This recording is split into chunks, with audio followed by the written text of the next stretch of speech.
Bagaimana mengetahui engkau mempunyai Roh Kudus? Roh Kudus diberikan kepada siapa? Alkitab mengatakan Roh Kudus diberikan kepada orang yang bertobat. Ini di dalam Kisah Para Rasul pasal 2 ayat yang ke-19 dan seterusnya. Apa yang harus kami perbuat?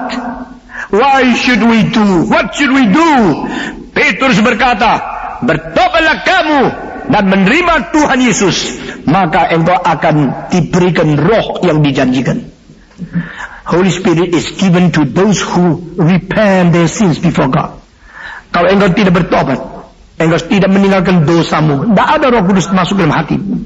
Roh yang telah menyinari di luar, roh yang telah memberikan pencerahan, mengetuk pintu, roh yang telah menggerakkan engkau, bertobatlah engkau, jangan engkau tolak.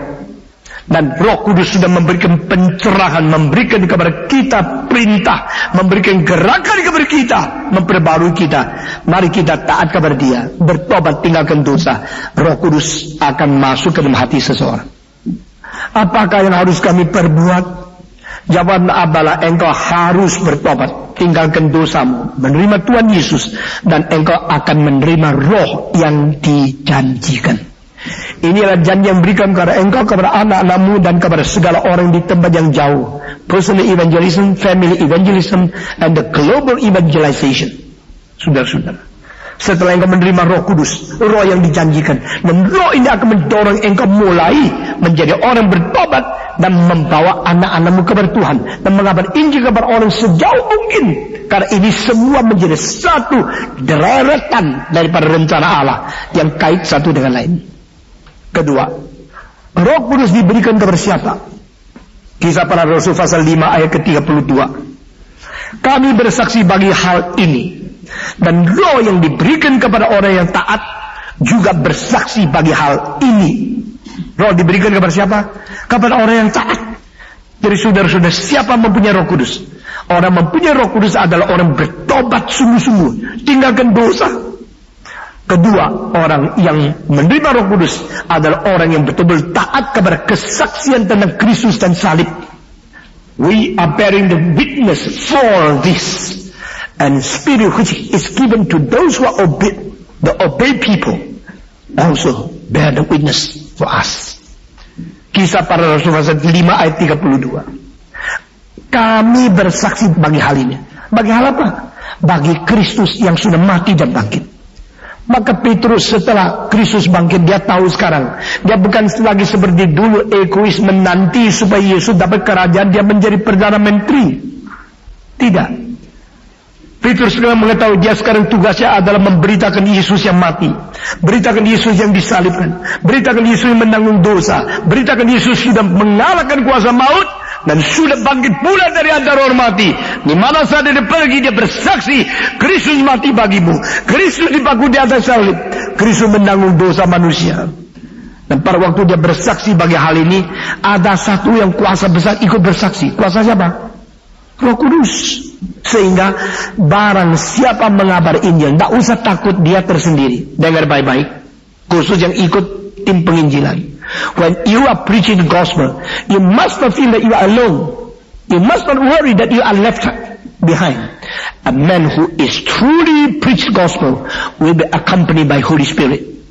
Tak ada orang yang mengabarkan Injil tidak didampingi oleh Roh Kudus. Semua 1, 2, 3. Tidak ada orang yang mengabarkan Injil tidak didampingi oleh Roh Kudus. Karena apa?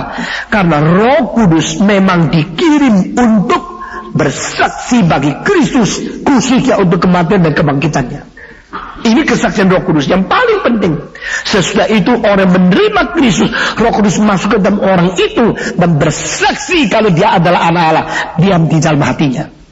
Itu sebab tidak ada orang yang mengabar Injil itu ditinggalkan Roh Kudus. Tidak ada orang mengabar Injil itu tidak ada kesaksian dampingan dari Roh Kudus. Memang Roh Kudus diberikan untuk ini. Roh Kudus diberikan Tuhan untuk menjadi saksi Kristus, untuk memuliakan Kristus. Maka Tuhan Yesus berkata satu malam sebelum dia dipaku di atas salib, Roh Kudus akan datang, dia akan memuliakan aku. Holy Spirit will come in order to glorify me. Roh Kudus akan memuliakan aku. Mengapakah Kristus perlu dimuliakan? Karena Kristus adalah pernah dipermalukan secara tidak beres. Dia tidak seharusnya dipermalukan. Maka siapa yang sudah melihat Yesus dipermalukan bisa mengembalikan reputasi Yesus yang mulia, kecuali Roh Kudus. Hanya Roh Kudus yang mampu mengembalikan Yesus Kristus yang dipermalukan menjadi mulia. Nah, ini tugas daripada Roh Kudus. Dan Roh Kudus diberikan kepada siapa? Roh Kudus diberikan kepada mereka yang taat kepada Dia. Di dalam hal apa?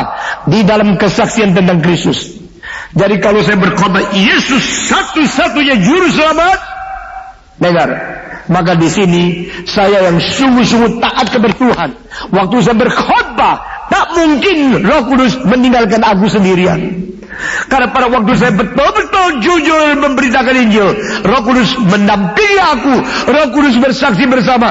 Karena Roh Kudus diberikan kepada orang yang taat, maka saksi itu akan keluar dengan kuasa. Saksi dan keluar dengan urapan, dengan penyertaan Tuhan yang begitu jelas, yang begitu nyata, sehingga pendengar akan gentar, meskipun sebagian akan benci. Saudara-saudara, di mana Injil dikabarkan manusia terbelah menjadi dua macam. Semacam yang sadar dosa dan bertobat, semacam yang benci Tuhan Yesus mulai melawan. Kalau engkau melayani dalam agama lain tidak terjadi hal seperti ini, karena tidak kontroversial. Tapi engkau mengabarkan Injil pasti kontroversial. Setelah mengabarkan Injil, pendengar ada yang, oh Tuhan, aku berdosa, puji namamu karena engkau kirim Kristus mati bagiku, lalu dia bertobat.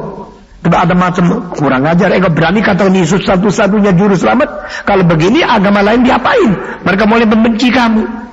Jadi memberitakan Injil Kristus pasti bersifat kontroversial.